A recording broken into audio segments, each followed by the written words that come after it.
குடந்தையிலிருந்து பெரிய பழுவேட்டரையர் சின்ன பழுவேட்டரையருக்கு சொல்லி அனுப்பின செய்திகளையும், இளைய பிராட்டி குந்தவை தன்னுடைய தந்தை சக்கரவர்த்திக்கு சொல்லி அனுப்பின செய்திகளையும் சுமந்துக்கிட்டு, வானதியும் பூங்குழலியும் யானை மேல தஞ்சாவூருக்கு வர்றாங்க. அந்த யானையுடைய பாகனா வந்தது வேற யாரும் இல்ல, பொன்னியின் செல்வர் தான். யானை மேல அவங்க தஞ்சைக்கு வந்து சேர்றதுக்கு முன்னாலேயே, சேனாதிபதி பூதி விக்ரமகேசரி தஞ்சை கோட்டைய சுற்றி முற்றுகையிட்டு வெளியே காத்துக்கிட்டு இருந்தாரு. அதனால தஞ்சை கோட்டையோட எல்லா கதவுகளும் மூடப்பட்டிருந்தது. வானதியும் பூங்குழலியும் யானை மேல வந்தப்போ முதல்ல சின்ன பழுவேட்டரையர் அவங்கள உள்ள விட மறுக்கிறாரு. பிறகு இந்த சின்ன பெண்ணால என்ன பிரச்சனை வந்துரும் அப்படின்னு நினைச்சு அவங்கள யானையோட உள்ள அனுமதிக்கிறாரு. அவங்க அரண்மனைக்குள்ள நுழையும் போதுதான் யானை பாகனா வந்தது வேற யாரும் இல்ல, இளவரசர் அருள்மொழிவர்மர் தாங்கிறத காலாந்தக கண்டர் புரிஞ்சுக்கிறாரு. இதத்தான் முந்தின பகுதியோட இறுதியில கேட்டீங்க. தொடர்ச்சிய இந்த பகுதியில கேட்க போறீங்க.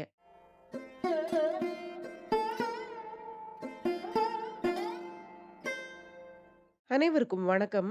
நீங்கள் கேட்டுக்கொண்டிருப்பது கதை ரேடியோ தமிழ். அமரர் கல்கி அவர்கள் எழுதிய பொன்னியின் செல்வன் நாவலுடைய கடைசி பாகமான 5வது பாகத்தை கேட்டுட்டு இருக்கீங்க. இதுவரைக்கும் 27 அத்தியாயங்களை கேட்டிருக்கீங்க. தொடர்ச்சிய இந்த பகுதியில கேட்க போறீங்க. கதை ஆரம்பிக்கிறதுக்கு முன்னால சேனலுக்கு வந்திருக்கிற எல்லாருக்கும் என்னுடைய அன்பான வரவேற்புகள். இப்ப வாங்க கதைக்குள்ள போகலாம். அத்தியாயம் 28 கோஷம் எழுந்தது. இளவரசர் அருள்மொழிவர்மரின் அந்த இளம் பொன்முகத்தில் என்ன மாயமந்திர சக்திதான் இருந்ததோ தெரியாது. இத்தனைக்கும் இளவரசர் அந்த சமயத்தில் முகத்தை சுளுக்கிக் கொள்ளவும் இல்லை, கோபத்தின் அறிகுறியும் காட்டவில்லை. ஆயினும் அஞ்சா நெஞ்சமும் அளவிலா மனோதிடமும் வாய்ந்தவரான காலாந்தக கண்டரின் கை கால்கள் அந்த கணத்தில் வெடவெடத்து விட்டன. முகத்தில் வியர்வை அரும்பியது. என்ன செய்கிறோம் என்று கூட தெரியாமல் இரு கைகளையும் கூப்பி வணக்கம் செலுத்தியவாறு, பொன்னியின் செல்வா, ஈழங்கொண்ட வீரா, சோழ நாட்டின் தவப்புதல்வா, இது என்ன கோலம், இது என்ன காரியம், இவ்விதம் தண்டிப்பதற்கு நான் என்ன குற்றம் செய்தேன்? சற்று முன் நான் செய்த பிழையை பொறுத்து கருணை புரிய வேண்டும். மன்னித்தேன் என்று அருள் வாக்கு தர வேண்டும். கண்ணிருந்தும் பார்க்காத குருடனாகிவிட்டேன் நான் என்று நாத்தழுதழுக்க குரல் நடுங்க கூறினார். மேலும் இதே முறையில் பேசப்போனவரை இளவரசர் தடுத்து நிறுத்தி, தளபதி, இது என்ன? தாங்களாவது குற்றம் செய்வதாவது, ஒன்றும் அறியாத இந்த சிறுவன் தங்களை மன்னிப்பதாவது என்று கேட்டார். இளவரசே, தங்களை பிடித்து நிறுத்திய இந்த கையை வெட்டினாலும் போதிய தண்டனை ஆகாது. அடா என்று அழைத்த என் நாவை அறுத்து போட்டாலும் போதாது என்றார் காலாந்தக கண்டர். உடனே, போதும் நிறுத்துங்கள். தங்கள் பொறுப்பை தாங்கள் செய்தீர்கள். இதில் குற்றம் என்ன? தவறு என்னுடையது. நான் இந்த வேடத்தில் யானைப்பாகனாக வருவேன் என்று தங்களுக்கு எப்படி தெரியும் என்று இளவரசர் கேட்டார். ஆம் இளவரசே, நான் எதிர்பார்க்கவே இல்லைதான். வந்திருப்பது தாங்கள்தான் என்று தெரிந்திருந்தால் ஆச்சார உபசாரங்களுடன் முன்வாசலில் வந்து காத்திருந்து வெற்றி முரசுகள் எட்டு திக்கும் அதிரும்படி முழங்க வரவேற்றிருக்க மாட்டேனா என்று கேட்டார் சின்ன பழுவேட்டரையர். தாங்கள் அப்படி செய்வீர்கள் என்று அறிந்துதான் நான் இந்த வேஷத்தில் வந்தேன். அதற்கெல்லாம் இது சரியான நேரம் அல்ல. தங்களுக்கு தெரியாதா? சதிகாரர்களின் தீய முயற்சிகளை பற்றி சற்று முன்னால் கொடும்பாள் ஒரு இளவரசி கூறினாள் அல்லவா? அது உண்மையாகவே இருக்க வேண்டும் என்று எனக்கு தோன்றுகிறது. இப்படி அவர் கூறிக்கொண்டிருக்கும் போதே வேளக்கார படையினரும் அரண்மனை காவலர்களும் அவர்களை நெருங்கி வந்து விட்டார்கள். அருகில் வந்துவிட்டவர்கள் அனைவரும் பொன்னியின் செல்வரை கண் கொட்டாத ஆரவாரத்துடன் பார்த்து கொண்டிருந்தார்கள். சின்ன பழுவேட்டரையர் திரும்பி பார்த்த நேரத்தில் இளவரசரின் திருமுகத்தில் விளக்கு வெளிச்சம் நன்றாக விழுந்து மிக பிரகாசமாக தெரிந்தது. அப்போது வீரர்களில் ஒருவன், வாழ்க இளவரசர், வாழ்க பொன்னியின் செல்வர் என்றான். இன்னொருவன், மகிந்தனை புறங்கண்டு ஈழம் கொண்ட வீராதி வீரர் வாழ்க என்றான். இந்த குரல்களை கேட்டவுடன் வேளக்கார படையினர் அனைவரும் அங்கு விரைந்து வந்துவிட்டார்கள். தளபதி, நாம் இங்கே நின்று பேசியது தவறாக போயிற்று. அரண்மனைக்குள்ளே பிரவேசிக்கும் வரையில் நான் என்னை தெரியப்படுத்திக் கொள்ள விரும்பாததன் காரணம் இப்போது தெரிகிறதல்லவா என்று இளவரசர் கேட்டார். தெரிகிறது அரசே, நான் இவர்களுக்கு சமாதானம் சொல்லிவிட்டு வருகிறேன். தாங்கள் தயவு செய்து விரைந்து உள்ளே செல்லுங்கள் என்றார் காலாந்தக கண்டர். அத்தியாயம் 29 சந்தேக விபரீதம்.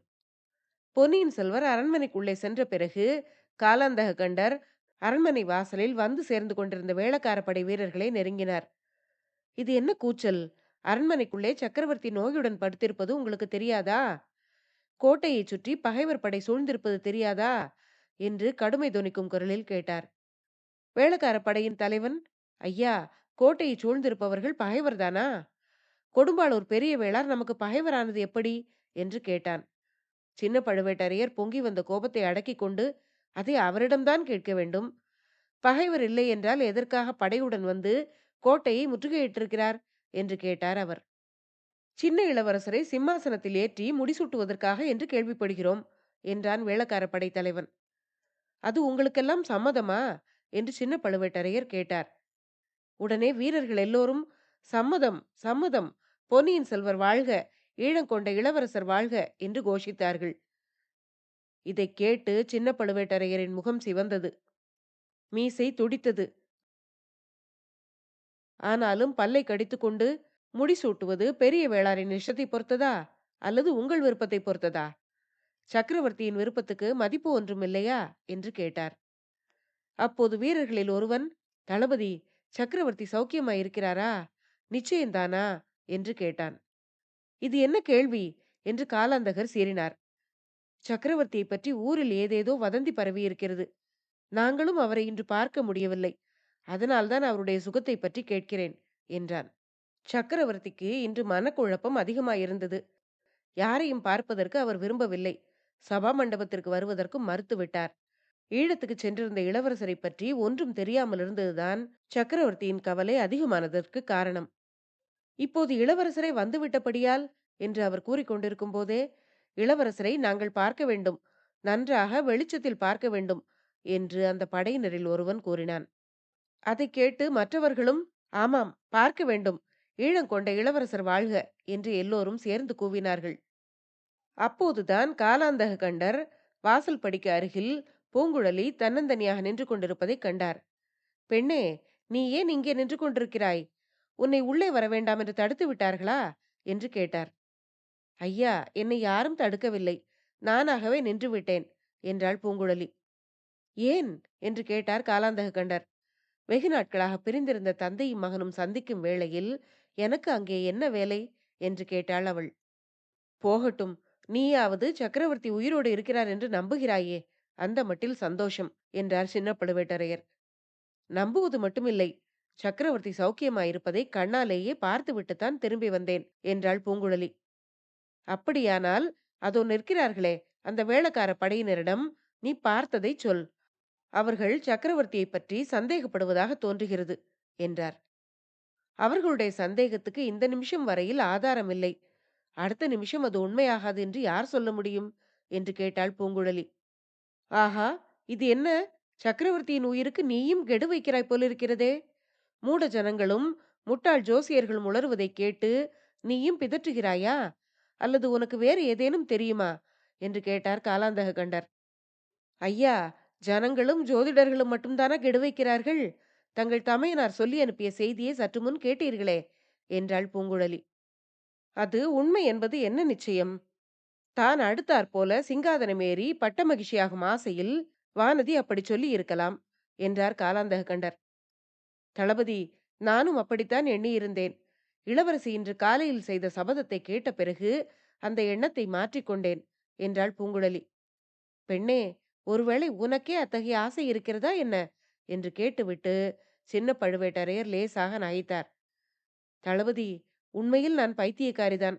தங்களிடம் பேசுவதற்காக நின்றேன் அல்லவா என்று கூறிவிட்டு பூங்குழலி திரும்பி போக எத்தனித்தாள். காலாந்தக கண்டரிடம் உடனே ஒரு மாறுதல் காணப்பட்டது. பெண்ணே, கோபித்துக் கொள்ளாதே, நீ சொல்ல வந்ததை சொல்லிவிட்டு போ என்றார். பூங்குழலி மறுபடியும் திரும்பி, ஆமாம், சொல்லத்தான் வேண்டும்.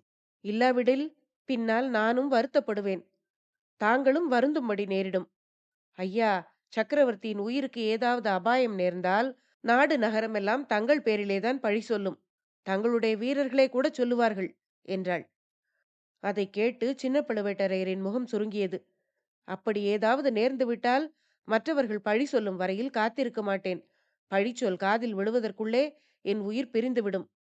இந்த வேளக்கார படையினர் துர்கா பரமேஸ்வரி கோயிலில் சத்தியம் செய்திருக்கிறார்கள். அப்படி செய்த போது எல்லோருக்கும் முதலில் சத்தியம் செய்து வழிகாட்டியவன் நான் என்றார். அப்போது பூங்குழலி சின்ன பழுவேட்டரையரிடம், ஐயா, இந்த அரண்மனைக்குள் வருவதற்கு சுரங்கப்பாதை ஒன்று இருக்கிறதல்லவா என்று கேட்டாள். உடனே சின்ன பழுவேட்டரையர் திடுக்கிட்டு, பெண்ணே, அதை பற்றி உனக்கு என்ன தெரியும்? எப்படி தெரியும்? 3 4 பேரை தவிர அந்த பாதையை பற்றி யாருக்கும் தெரியாதே.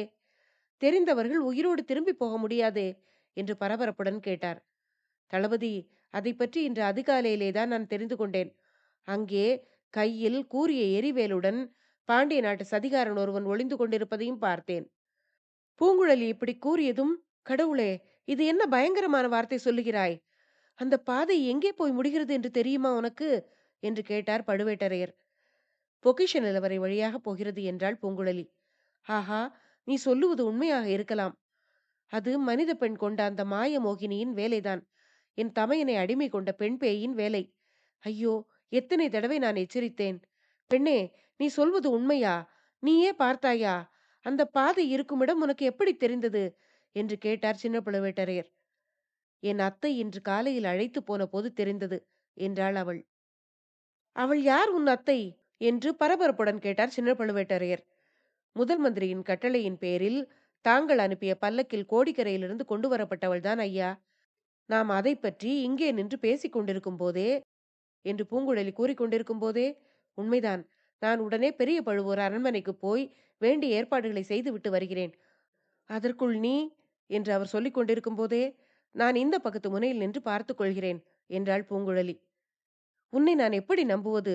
நீ அந்த பாண்டிய நாட்டு சதிகாரர்களுக்கு உடந்தையானவள் இல்லை என்பது என்ன நிச்சயம் என்று கேட்டார் சின்ன பழுவேட்டரையர். தளபதி, அப்படியானால் என்னுடன் தாங்களும் வாருங்கள். ஒரு தீவர்த்தி எடுத்துக்கொண்டு வாருங்கள். 2 பேருமாக போய் பார்ப்போம். போகும்போது எனக்கு தெரிந்த மற்ற விவரங்களையும் சொல்லுகிறேன் என்றாள் பூங்குழலி.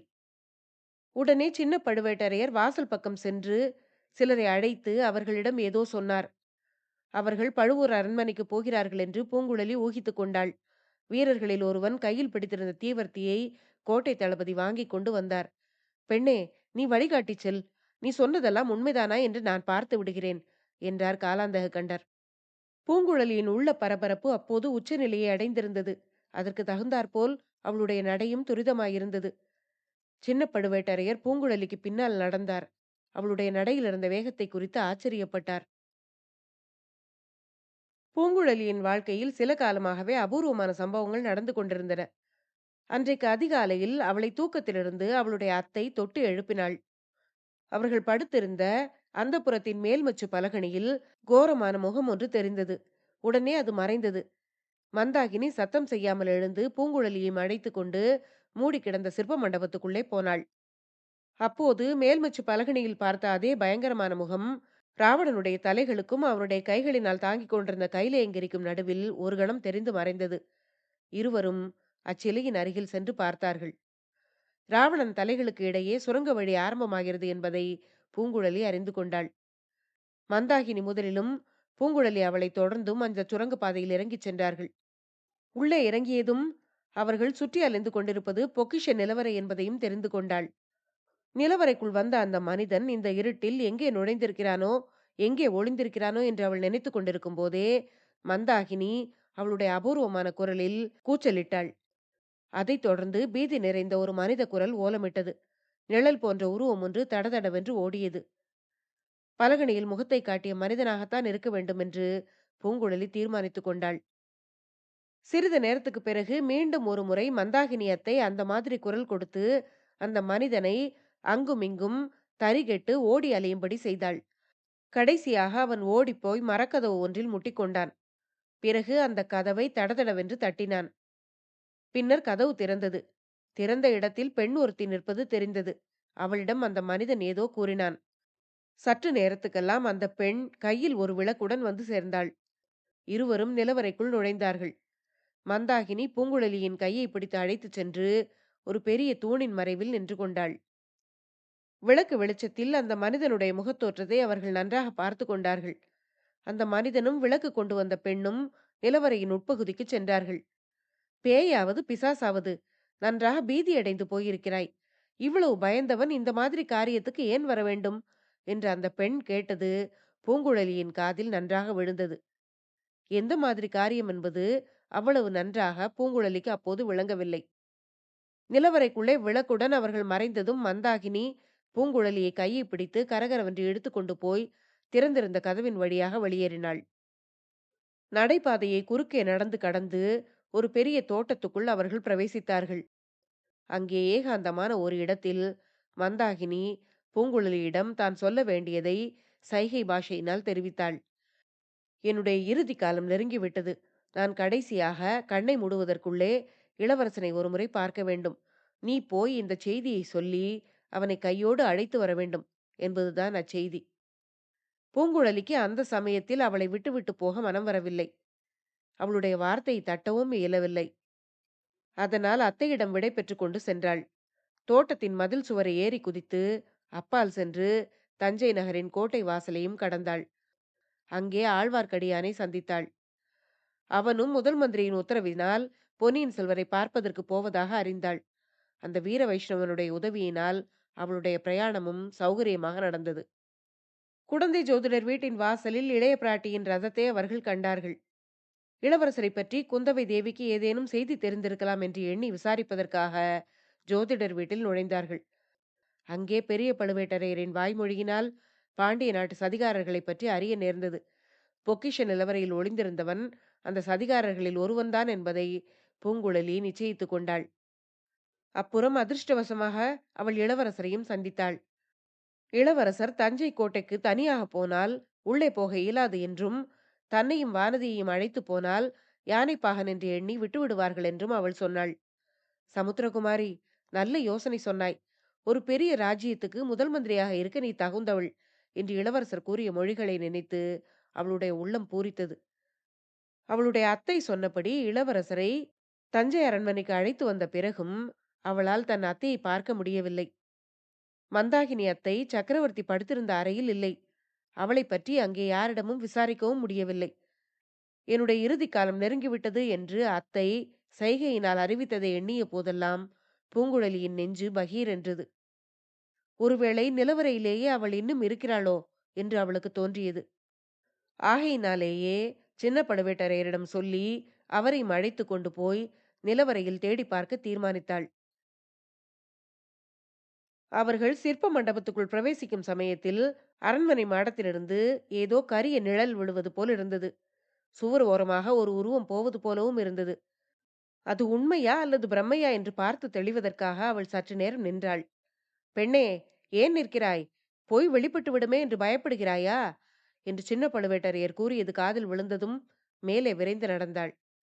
சிற்ப மண்டபத்துக்குள் சென்றதும் ராவணன் தலைகளுக்கும் கைலையங்கிரிக்கும் நடுவில் இருந்த துவார வாசலை பூங்குழலி சின்ன பழுவேட்டரையருக்கு சுட்டி காட்டினாள். சரிதான், நீ இறங்கு முதலில் என்றார் கோட்டை தளபதி. ஏனோ பூங்குழலிக்கு தயக்கம் உண்டானது. அவளுடைய உடம்பு நடுங்கியது. அதே சமயத்தில் கிரீச் என்று அமானுஷ்யமான குரல் ஒன்று ஓலமிடும் சத்தம் கேட்டது. அது தன்னுடைய அத்தை மந்தாகினியின் குரல் என்பதை அவள் உடனே உணர்ந்து கொண்டாள். அந்த ஓல குரல் அரண்மனைக்குள்ளே சக்கரவர்த்தி படுத்திருக்கும் அறையிலிருந்து வருகிறது என்பதையும் அவள் அறிந்து கொண்டாள். உடனே அவளுடைய தயக்கம் தீர்ந்துவிட்டது. சின்ன பழுவேட்டரையரை சிறிதும் பொருட்படுத்தாமல் அரண்மனை அந்தப்புறத்தை நோக்கி விரைந்து ஓடினாள். மீண்டும் அந்த பயங்கர ஓலக்குரல் கேட்டுக்கொண்டே இருந்தது. சக்கரவர்த்தி படுத்திருந்த அறைக்குள் அவள் பிரவேசித்த போது அங்கே தோன்றிய காட்சி அவளுடைய உள்ளத்தில் பெரிய சித்திர காட்சியைப் போல் பதிந்தது. சக்கரவர்த்தி சாய்ந்து படுத்த வண்ணம் தமது அருமை குமாரன் அருள்மொழியின் கைகளை தமது கைகளால் பிடித்துக் கொண்டிருந்தார். அவர்கள் இருவருக்கும் முன்னால் மந்தாகினி அத்தை நின்று ஓலமிட்டாள். ஒரு பக்கத்தில் வானதியும் அவளை மருமகளாக பெறுவதற்கிருந்த மலையமான் மகளும் நின்று கொண்டிருந்தார்கள். எல்லோரும் வெறி கொண்டவள் போல் கூச்சலிட்ட மந்தாகினியை பார்த்து கொண்டிருந்தார்கள். அப்போது மேல் மண்டபத்தின் முகப்பிலிருந்து பாய்ந்து வந்த கூரிய வேலை அவர்கள் யாரும் கவனிக்கவில்லை. பூங்குழலி தன் அத்தையை நோக்கி ஒரே பாய்ச்சலாக பாய்ந்து சென்றாள். அத்தியாயம் 30. தெய்வம் ஆயினாள். பூங்குழலி எவ்வளவு விரைவாக ஓடக்கூடியவளானாலும் மேலே இருந்து எரியப்பட்ட வேலுடன் போட்டியிட முடியவில்லை. அவள் மந்தாகினி அத்தையின் அருகில் பாய்ந்து செல்வதற்குள் வேல் அத்தையின் விழாவில் பாய்ந்து விட்டது. வீல் என்று மற்றொரு முறை பயங்கரமாக ஓலமிட்டுவிட்டு மந்தாகினி கீழே விழுந்தாள். அதே சமயத்தில் அந்த அறையில் இருந்த அத்தனை பேருடைய குரல்களிலிருந்தும் பரிதாப ஒலிகள் கிளம்பின. அச்சமயத்தில் மேல் மாடத்திலிருந்து தடதடவென்று சத்தம் கேட்டது. சில மண்பாண்டங்கள் கீழ் நோக்கி பல திசைகளிலும் எரியப்பட்டன. அவற்றில் ஒன்று சக்கரவர்த்தியின் அருகில் சுடர்விட்டு பிரகாசமாக எரிந்து கொண்டிருந்த தீபத்தின் மேல் விழுந்தது. தீபம் அணைந்தது. அறையில் உடனே இருள் சூழ்ந்தது.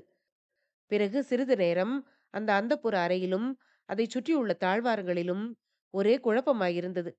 திடுதிடுவென்று மனிதர்கள் அங்குமிங்கும் வேகமாக ஓடும் காலடி சத்தங்கள் கேட்டன. அப்போது விளக்கு, விளக்கு என்று சின்ன பழுவேட்டரையரின் அலறும் குரல் கேட்டது. அதே சமயத்தில் ஐயோ என்று ஒரு பெண் குரல் அலறும் சத்தமும் கேட்டது. அது மகாராணியின் குரல் போல் இருக்கவே எல்லாருடைய நெஞ்சங்களும் திடுக்கிட்டு உடல்கள் பதறின. இத்தனை குழப்பத்துக்கு இடையே பூங்குழலி அவளுடைய அத்தை மந்தாகினி விழுந்த இடத்தை குறிவைத்து ஓடினாள். அத்தையை அவளுக்கு முன்னால் யாரோ தூக்கி மடியில் மேல் போட்டுக் கொண்டிருப்பதை உணர்ந்தாள். இதயத்தை பிளக்கும்படியான சோகதொனியில் விம்மும் குரலும் அழுகை குரலும் சேர்ந்து அவளுடைய காதில் விழுந்தன. வாசல் படிக்கு அருகில் யாரடா அவன்? ஓடாதே, நில் என்று சின்ன பழுவேட்டரையர் கூச்சலிட்டார். ஓடியவன் யாராயிருக்கும் என்று பூங்குழலி ஊகித்துக் கொண்டாள். அச்சமயம் 2 தாதி பெண்கள் தீபங்களுடன் வந்து அந்த அறையில் நுழைந்தார்கள். தீப வெளிச்சத்தில் தோன்றிய காட்சி யாருமே எதிர்பார்க்க முடியாத அதிசய காட்சியாய் இருந்தது. 3 வருஷங்களாக காலை ஊன்றி நடந்தறியாமல் இருந்த சக்கரவர்த்தி, கால்களின் சக்தியை அடியோடு இழந்து விட்டிருந்த சுந்தர சோழ மன்னன் தான் படுத்திருந்த கட்டிலிலிருந்து இறங்கி நடந்து வந்து மந்தாகினியின் அருகில் உட்கார்ந்திருந்தார். அவருக்கு அருகில் இளவரசரும் இருந்தார். மந்தாகினியின் விலாவில் ஒரு பக்கத்தில் பாய்ந்த வேல் இன்னொரு பக்கம் வெளிவந்திருந்தது. அந்த வேலின் முனையிலிருந்து ரத்தம் கசிந்து கொண்டிருந்தது. சக்கரவர்த்தி படுத்திருந்த கட்டிலின் அருகில் மலையமான் மகள் வானமாதேவி காணப்பட்டாள். அவளுக்கு அருகில் சக்கரவர்த்தி தலை வைத்து சாய்த்திருந்த தலையணையில் ஒரு கூரிய கத்தி செருகப்பட்டிருந்தது. விளக்கு வந்ததும் மகாராணி கட்டிலை வெறிக்க பார்த்துவிட்டு கரை காணாத அதிசயம் ததும்பிய கண்களினால் சக்கரவர்த்தி கீழே உட்கார்ந்திருந்ததை பார்த்தாள்.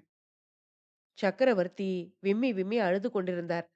இளவரசர் அருள்மொழிவர்மரின் கண்களிலிருந்து கண்ணீர் தாரை தாரையாக வழிந்து கொண்டிருந்தது. மேலே இருந்து வேலை எறிந்தவன் அதை ஊமை ராணி தடை செய்து விட்டதை கவனித்திருக்கிறான். உடனே மேலே இருந்த தட்டுமுட்டு சாமான்களை எடுத்தெறிந்து விளக்கை அணைத்து விட்டிருக்கிறான். அப்போது ஏற்பட்ட இருட்டில் கீழே குதித்து இறங்கி கட்டிலில் சக்கரவர்த்தி படுத்திருப்பதாக எண்ணி கத்தியால் குத்திவிட்டு ஓடியிருக்கிறான். சக்கரவர்த்திக்கு ஆபத்து என்று அறிந்து கட்டிலின் அருகில் ஓடிய மகாராணியை தள்ளிவிட்டு போயிருக்கிறான். அப்போதுதான் மகாராணி ஐயோ என்று கதறியிருக்கிறாள். பின்னர் அச்சதிகாரன் வாசல்படியின் பக்கம் ஓடி அங்கே பிரவேசித்துக் கொண்டிருந்த சின்ன பழுவேட்டரையரை தள்ளி விட்டு ஓடிப்போயிருக்க வேண்டும். இவ்வளவையும் பூங்குழலி ஊகித்து தெரிந்து கொண்டாள். இந்த பாதகச் செயலை செய்துவிட்டு தப்பி ஓடியவனை தொடர்ந்து போய் பிடிக்க வேண்டும் என்ற எண்ணம் அவளுடைய மனதின் ஒரு பக்கத்தில் உதயமானது. அதை காட்டிலும் தன் அத்தையின் இறுதி நெருங்கிவிட்டது என்ற நினைவு அவளுடைய உள்ளத்தில் பெருங்கொந்தளிப்பை உண்டாக்கியது. ஆகையால் மந்தாகினி சக்கரவர்த்தியின் மடியில் தலை வைத்து படுத்திருப்பதையும் பொருட்படுத்தாமல் அவள் அருகில் சென்று மண்டியிட்டு உட்கார்ந்து அத்தை அத்தை என்று கதறினாள். ஆனால் மந்தாகினியின் கண்கள் அவள் இருந்த பக்கம் திரும்பி பார்க்கவே இல்லை. அவளுடைய கண்கள் சக்கரவர்த்தியின் திருமுகத்தை ஆவலுடன் அண்ணாந்து பார்த்த வண்ணம் இருந்தன. அப்போது இளவரசர் பூங்குழலியை நோக்கி, பெண்ணே, நீ பலமுறை எனக்கு உதவி செய்திருக்கிறாய். அந்த உதவிகள் எல்லாம் அவ்வளவு முக்கியமானவை அல்ல. இன்றைக்கு என் தாயும் தந்தையும் ஒன்று சேரும் காட்சியை பார்க்கும் பாக்கியம் எனக்கு கிடைக்கும்படி செய்தாய். இதை நான் என்றும் மறக்கவே மாட்டேன். சமுத்திரகுமாரி, உன்னுடைய அத்தை இன்று எவ்வளவு மகத்தான புண்ணியத்தை கட்டிக்கொண்டாள் என்பதை பார். சதிகாரனுடைய கொலை வேல் என் தந்தையின் மேல் படாமல் காப்பாற்றியிருக்கிறாள். அந்த வேலை தன்னுடைய உடம்பில் பாயும்படியும் செய்து கொண்டாள். தன் உயிரை கொடுத்து சக்கரவர்த்தியின் உயிரை காப்பாற்றியிருக்கிறாள். உன் அத்தையின் மேல் வேல் பாய்ந்ததைக் கண்டதும் 3 வருஷமாக சக்தி இழந்திருந்த என் தந்தையின் கால்களில் மீண்டும் சக்தி வந்திருக்கிறது. அவர் கட்டிலிலிருந்து எழுந்து வந்தார். அதனால் மறுபடியும் அவர் உயிர் தப்பியது. சதிகாரன் அவருடைய குறி தப்பிவிட்டதாக எண்ணி விளக்கை அணைத்துவிட்டு கீழே குதித்து வந்து மீண்டும் அவருடைய பாதகச் செயலை செய்ய பார்த்தான். ஆனால் சக்கரவர்த்தி எழுந்து வந்து விட்டதால் அவனுடைய நோக்கம் நிறைவேறவில்லை. சமுத்திரகுமாரி, உன்னுடைய அத்தை இந்த சோழ குலத்துக்கும் சோழ நாட்டுக்கும் எவ்வளவு பெரிய சேவை செய்திருக்கிறாள் என்பதை நீ உணர்ந்திருக்கிறாயா? சதிகாரனுடைய ஆயுதத்தினால் சக்கரவர்த்தி மாண்டிருந்தால் சோழ சாம்ராஜ்யம் சின்னா பின்னப்பட்டு போய்விடும். பழுவேட்டரையர் குலத்துக்கு என்றென்றும் மாறாத பழிச்சொல் ஏற்படும். என் தந்தையின் உயிரையும் தாயின் உயிரையும் மட்டும் உன் அத்தை காப்பாற்றவில்லை, பழுவேட்டரையரின் குலப்பெயரையும் காப்பாற்றினாள். சோழ நாட்டுக்கே பெரும் விபத்து நேராமல் காப்பாற்றினாள். சோழ வம்சத்துக்கே குலதெய்வமாகி விட்டாள். பூங்குழலி, உன் அத்தைக்காக இனி நான் ஒரு சொட்டு கண்ணீர் கூட விடப்போவதில்லை. அவளுக்காக நீயும் அழ வேண்டாம். இத்தகைய தெய்வ மரணம் யாருக்கு கிடைக்கும்? 30 வருஷங்களாக பிரிந்திருந்த பதிக்காக உயிரை கொடுக்கும் பாக்கியம் யாருக்கு கிடைக்கும்? அவருடைய மடியிலே தலையை வைத்துக்கொண்டு நிம்மதியாக உயிரை விடும் பேறு யாருக்கு கிடைக்கும்? என்று கூறிவிட்டு இளவரசர் மீண்டும் ஒருமுறை சுற்றுமுற்றும் பார்த்தார். பூங்குழலி, உன் அத்தை இறந்துவிட்டால் நீ அனாதையாகி விடுவாய் என்று அஞ்ச வேண்டாம். நீ இன்று செய்த உதவியை நான் என்றும் மறக்க மாட்டேன். நான் ஒருவேளை என் நன்றியை மறந்துவிட்டாலும் சின்ன பழுவேட்டரையர் மறக்க மாட்டார். உன் அத்தையும் நீயும் இன்று அவருக்கு எத்தகைய உதவிகள் செய்தீர்கள். சக்கரவர்த்தியின் மீது வேலோ கத்தியோ பாய்ந்திருந்தால் உலகம் என்ன சொல்லியிருக்கும்? தஞ்சை கோட்டை தளபதியான பழுவேட்டரையரையும் அந்த பாதகச் செயலுக்கு உடந்தை என்றுதான் ஊரார் உலகத்தார் சொல்லுவார்கள். வாசலில் கொடும்பாளூர் வேளார் வேறு காத்திருக்கிறார். பழுவூர் குலத்தை அடியோடு ஒழித்து கட்டுவதற்கு அவருக்கு வேண்டிய காரணம் கிடைத்திருக்கும். இன்றைக்கு நான் உன் உதவியினால் கோட்டைக்குள் வராதிருந்தால் கோட்டை தளபதியின் மேல் எனக்கு கூடத்தான் சந்தேகம் உதித்திருக்கும். ஆகையால் சின்ன பழுவேட்டரையர் எல்லோரையும் விட உன்னிடம் அதிக நன்றி செலுத்த வேண்டும். அவரிடம் நீ என்ன பரிசு கேட்டாலும் கொடுப்பார். அவருடைய சொத்திலே பாதியை கேட்டாலும் கொடுத்து விடுவார். இவ்வாறு இளவரசர் கூறிய போது சின்ன பழுவேட்டரையரை பார்த்து கொண்டிருந்தார். அவருடைய கடமையை அவர் சரியாக நிறைவேற்றவில்லை என்பதை அவருக்கு உணர்த்த விரும்பியே மேற்கண்டவாறு அவர் பேசினார். அதை சின்ன பழுவேட்டரையர் அறிந்து கொண்டார் என்பதை அவருடைய முகத்தில் தோன்றிய வேதனை நன்கு எடுத்து காட்டியது. அப்போது பூங்குழலி, இளவரசே, எனக்கு யாருடைய நன்றியும் தேவையில்லை, பரிசும் தேவையில்லை. எனக்கு தஞ்சமளிக்க சமுத்திரராஜன் இருக்கிறான். என் படகும் கால்வாய் முனையில் பத்திரமாயிருக்கிறது. இதோ நான் புறப்பட போகிறேன். இனி எனக்கு இங்கே வேலை இல்லை. என்றாவது ஒரு நாள் தாங்களும் கொடும்பாளூர் இளவரசியும் கோடிக்கரைக்கு வந்தால் என்று கூறிவிட்டு பூங்குழலி வானதி இருந்த இடத்தை நோக்கினாள். அந்த பெண் அகல விரிந்த கண்களினால் தன்னையும் இளவரசரையும் பார்த்து கொண்டிருப்பதை கவனித்தாள். நான் போகிறேன் என்று கூறிவிட்டு வாசல் படியை நோக்கி விரைந்து நடந்தாள் அவள். இதுவரையில் பிரமை பிடித்தவளைப் போல் நின்று கொண்டிருந்த வானதிக்கு அப்போதுதான் சிறிது உணர்வு வந்தது. அவள் பூங்குழலியின் அருகில் வந்து, என் அருமை தோழி, நீ எங்கே போகிறாய்? நானும் உன்னைப் போல் அனாதைதான் என்று மேலும் பேசுவதற்குள் பூங்குழலி குறுக்கிட்டாள். தேவி, நான் தங்கள் அருமை தோழியும் அல்ல, தாங்கள் என்னைப் போல் அனாதையும் அல்ல. சீக்கிரத்தில் பழையாறை இளைய பிராட்டி வந்து விடுவார் என்றாள். வானதிக்கு அப்போதுதான் உண்மையில் இளைய பிராட்டியின் நினைவு வந்தது. ஐயோ, அக்காவுக்கு இங்கு நடந்ததெல்லாம் ஒன்றும் தெரியாதே, செய்தி சொல்லி அனுப்ப வேண்டுமே என்றாள். உடனே பூங்குழலி, அதற்கும் ஒரு கவலையா? கோட்டை வாசலில் தங்கள் பெரிய தகப்பனார் இருக்கிறாரே, அவரிடம் சொன்னால் செய்தி அனுப்பப் போகிறார் என்று கூறிவிட்டு பூங்குழலி வழிமறிப்பவளைப் போல் நின்ற வானதியை கையினால் சிறிது நகர்த்திவிட்டு மேலே சென்றாள். வாசல் படிக்கு அருகில் சின்ன பழுவேட்டரையர் மறுபடியும் அவளை வழிமறித்து நிறுத்தினார். பெண்ணே, பொன்னியின் செல்வர் கூறியதையெல்லாம் நான் கேட்டுக்கொண்டிருந்தேன். அவர் கூறியது முற்றிலும் உண்மை. பழுவூர் குலத்துக்கு அழியாத அபகீர்த்தி உண்டாகாமல் நீ காப்பாற்றினாய். உனக்கு நான் அளவில்லாத நன்றிக்கடன் பட்டிருக்கிறேன். நீ என்ன பரிசு வேண்டும் என்று கேட்டாலும் தருகிறேன் என்றார். பூங்குழலி துயர புன்னகையுடன், தளபதி, இங்குள்ளவர்களில் சிலருக்கு சக்கரவர்த்தி உயிர் பிழைத்ததில் சந்தோஷம். என்னுடைய அத்தைக்கு நேர்ந்த துர்மரணத்தை பற்றி யாருக்கும் கவலை இருப்பதாக தெரியவில்லை. நானாவது அதை பற்றி கவலைப்பட வேண்டாமா? என் அத்தையை கொன்றவன் எங்கே போனான் என்று தேடி கண்டுபிடிக்க பார்க்கிறேன். தயவு செய்து எனக்கு வழியை விடுங்கள் என்றாள். பூங்குழலியின் இந்த வார்த்தைகள் கோட்டை தளபதி காலாந்தக கண்டரை தூக்கி வாரி போட்டன. பெண்ணே, உன்னிடம் நான் தோற்றேன். கொலைகாரனை விட்டுவிட்டு சும்மா நின்று கொண்டிருக்கிறேன்.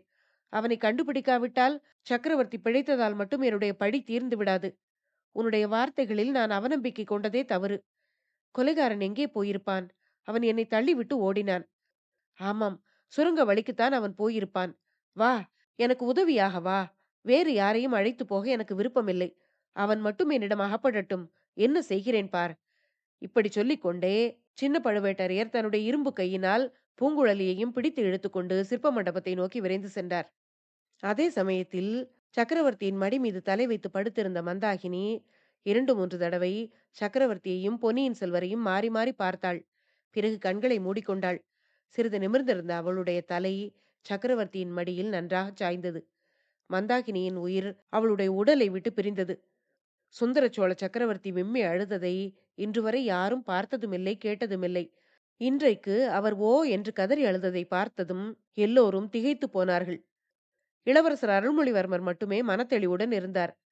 அவர் சக்கரவர்த்தியை பார்த்து, "தந்தையே, என்னுடைய அன்னையின் மரணத்துக்காக தாங்கள் வருந்த வேண்டியதில்லை. அவர் மரணமடையவில்லை. தெய்வமாக மாறியிருக்கிறார். என்றைக்கும் நம் சோழ வம்சத்துக்கு அவர் குலதெய்வமாக விளங்கி வருவார்" என்றார். இளவரசர் அருள்மொழிவர்மர் கூறிய தேறுதல் மொழி பிற்காலத்தில் உண்மையானது. பொன்னியின் செல்வர் ராஜராஜ சோழன் என்ற பெயருடன் சிங்காசனம் ஏறியபோது, ஈழத்து ராணி என்று அவர் அழைத்த மந்தாகினி தேவிக்காக தஞ்சையில் ஒரு கோயில் எடுப்பித்தார். அது சில காலம் சிங்கள நாச்சியார் கோயில் என்ற பெயருடன் பிரபலமாக விளங்கி வந்தது. நாளடைவில் அதன் பெயர் திரிந்து சிங்காச்சியார் கோயில் என்று ஆயிற்று. இன்றைக்கும் தஞ்சை நகரின் ஒரு பகுதியில் சிங்காச்சியார் கோயில் என்ற பெயருடன் ஒரு சிறிய சிதிலமான கோயிலிருந்து வருவதை தஞ்சை செல்லுகிறவர்கள் விசாரித்து தெரிந்து கொள்ளலாம். அத்தியாயம் 30 முடிவடைந்தது. அடுத்த பகுதியில அடுத்து வரும் அத்தியாயங்களை கேட்கலாம். நன்றி.